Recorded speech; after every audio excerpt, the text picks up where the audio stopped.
Arsenal 3, Liverpool 1. Arsenal were by far the better team today. There was only a tiny period in the second half where Liverpool did have a few chances. Apart from that, they hardly created any good chances today. And they were very lucky to go into the break at half-time with it being 1-1, because the goal that they got back into the game was a very scrappy goal, and it did go down as a own goal of Gabriel.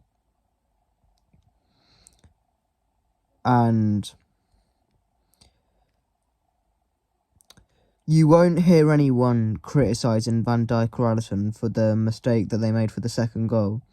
And you won't hear anything about the mistake that Alisson made for the third one, where he left his legs open.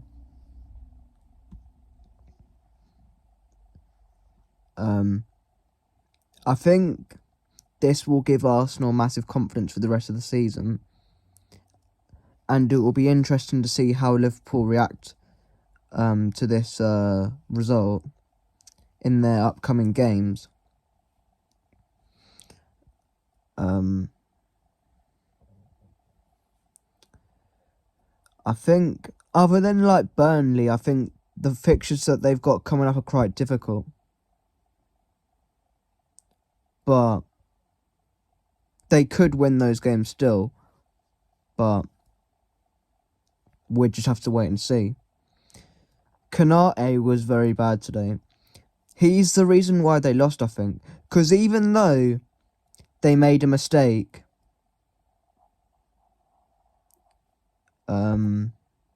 for the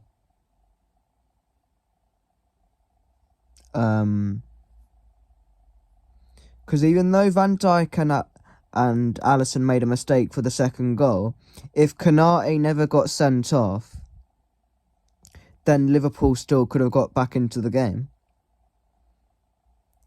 And there was no reason for him to make the challenge there. Because if he hadn't made the challenge, yes, Arsenal might have created a chance from that, but he might have had a chance to get back and make a clearance or a tackle and win the ball. Or any of the other defenders that they had on the pitch could have had the chance to do that. It was so naive. And he's been good this season, but he's the one that Liverpool should really blame today. And I know a lot of people say that Alisson's the best goalkeeper in the world, but whenever he makes a mistake, it is normally quite bad. And it is normally quite costly. That's why I don't think he's the best Premiership keeper of all time. He's up there, don't get me wrong, but the reason why he's not the best is because when it comes to big games, some of the time he has the potential to do this.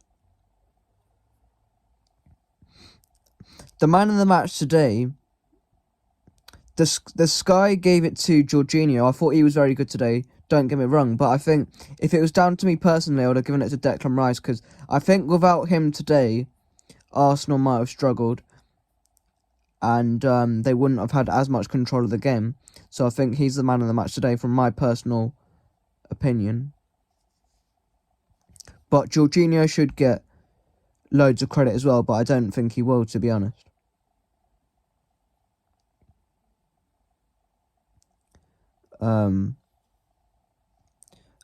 I think this result will either do one or two things to Liverpool. They're either going to go on a bad spell after this and lose a couple more games, or they're going to go on a long winning run again and bounce back.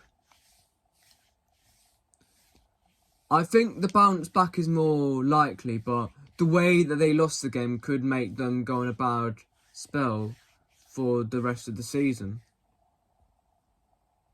Because it's not like they lost in a way where they got beat by a screamer of a goal. They got beat by 2 goals that were avoidable. And that's going to make their players lose confidence, and it could make them go on a bad spell.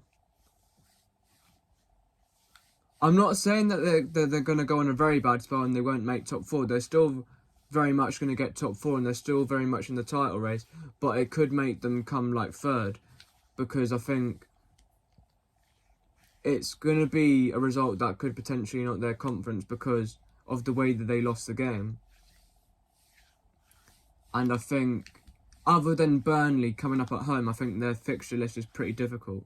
But they are capable of going on a winning run, because they've done that when they've lost games in the past. But thank you for watching this video, and I will see you guys soon.